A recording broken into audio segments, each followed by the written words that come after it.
जब परमेश्वर ने हमें सेवकाई में बुलाया, उस टाइम मैं बहुत कर्ज़ों में था। मैं और मेरी जो वाइफ है, हम लोग बहुत कर्ज़ों में थे।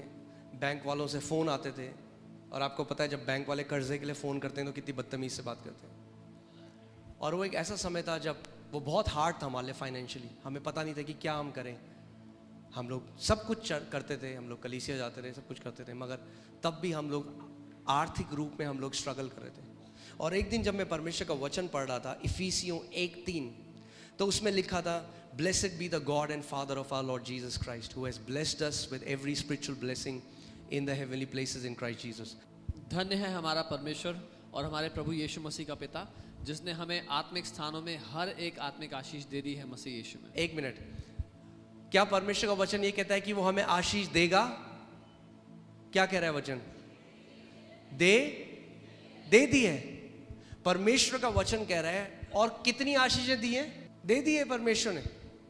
आप जानते हैं आपको प्रार्थना करने की जरूरत नहीं है परमेश्वर मुझे आशीष दे, क्योंकि आप परमेश्वर से वो मांग रहे हैं जो उसने पहले ही आपको दे दिया।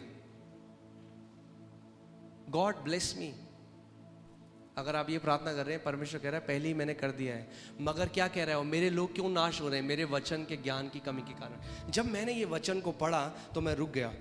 मैंने कहा परमेश्वर, आपका वचन तो कह रहा है कि आपने मुझे सारी आत्मिक आशीषों से आशीषित करा है, फिर मेरा जीवन ऐसा क्यों है? तो मैंने एक निर्णय लिया। मैंने सोचा मैं इस बात से नहीं जाऊंगा कि मेरी परिस्थिति कैसी है, मेरी फिजिकल सर्कमस्टेंसेस कैसी हैं। मैं इस बात पे खड़ा हो जाऊंगा परमेश्वर का वचन मेरे लिए क्या कहता है। और मैंने सोचा कि मैं उस बीज बोने वाले की तरह बन जाऊंगा। सो मैं कमरे में गया, मैंने दरवाज़ा बंद किया, और 3 घंटे तक मैं केवल इस आयत को बोलता रहा। 3 घंटे तक। और मैं कहने लग गया, परमेश्वर आपका धन्यवाद हो, क्योंकि आपने मुझे सारी आत्मिक आशीषें दे दी हैं। बार बार बार बार। क्योंकि विश्वास कैसे आता है? सुनने से। और सुनना किस चीज से होता है? परमेश्वर के वचन से। जब कभी परमेश्वर का वचन आपके कान में पड़ता है और आपके हृदय में जाता है, वो विश्वास को प्रोड्यूस करता है। आमीन। सो मैंने एक दिन किया। आप जानते हैं क्या हुआ? कुछ भी नहीं, क्योंकि एक दिन में कुछ नहीं होगा। जब आप बीज बोते हैं उसी दिन आ जाता है क्या? फल नहीं आता। मगर हम क्या करते हैं, हम जानते हैं क्योंकि हमने बीज बो दिया है, अब उसका फल आएगा। मैंने 1 दिन बोला, 2 दिन बोला, 1 हफ्ते, 1 महीना। मैं किसी इंसान के पास नहीं गया, मैंने किसी से उधार नहीं मांगा। हमें तब भी फ़ोन आ रहे थे बैंक से, हमारे साथ तब भी वो लोग जो भी बोल रहे थे।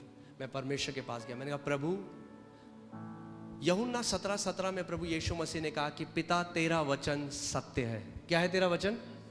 मैं आज आपको एक बात बताना चाहता हूं। जो कुछ भी आप इस समय आपके साथ हो रहा है, जो भी आपकी परिस्थितियां हैं, अगर वो गलत हैं, वो एक तथ्य है। मगर परमेश्वर का वचन क्या है? वो सत्य है। तथ्य और सत्य में एक अंतर है। तथ्य बदल जाता है, सत्य कभी नहीं बदलता। तो मैंने परमेश्वर को रोज बोलना शुरू किया। मैंने कहा प्रभु धन्यवाद। जितना ज्यादा मैं बोलता गया, हल्के हल्के क्या हुआ, वो वचन मेरे कान में पड़ता गया और मेरे अंदर विश्वास आने लग गया। मैं हल्के हल्के मैं सोचने लगा मैं तो बहुत आशीषित हूँ। एक दिन मैं अपनी वाइफ के पास गया और मैंने कहा मोनिका, जो करोड़ों आज हमारे अकाउंट में, हमारे अकाउंट में कुछ 100 रुपए थे मगर आपको पता है विश्वास एक अलग भाषा बोलता है। जब विश्वास आपके अंदर आ जाएगा, आपकी बोली बदल जाएगी। आमीन। जो विश्वास के लोग होते हैं वो अलग तरीके से बात करते हैं। तो मैंने अपनी वाइफ को बोला, मैंने कहा हम उन करोड़ों रुपए का क्या करेंगे जो परमेश्वर ने दिए हैं? उन्होंने कहा हम परमेश्वर का भवन बनाएंगे, और वो आज पूरा हुआ है। सो जैसे जैसे जैसे जैसे मैं परमेश्वर के वचन को बोलने लगा, हल्के हल्के मेरे अंदर मेरा हृदय इस बात को मानने लगा, मैं आशीषित हूँ, मैं आशीषित हूँ, मैं आशीषित हूँ। और जब मैं उसको मानने लगा, प्रभु यीशु मसीह ने हर बार क्या बोला? जैसा तेरा विश्वास है वैसा ही तेरे साथ हो। और केवल एक आयत, कितनी आयत? इफिसियों 1:3। ना केवल उसने हमें गरीबी से बाहर निकाला, हमारे कर्जे मिटाए, मगर मैं आपको बता रहा हूँ आज हम एक बहुत आशीषित जीवन जी रहे हैं केवल इस वचन की ताकत के द्वारा। और मैं बताना चाहता हूँ ये आप सब के लिए है, ये वचन आप सब के लिए है। उसने हम सबको सारी आशीषें आत्मिक स्थानों में दे दी हैं। Thank you for tuning into today's video. We hope this video has blessed you. Please share it with your friends and loved ones. Make sure to subscribe to our channel. like and press the notification bell.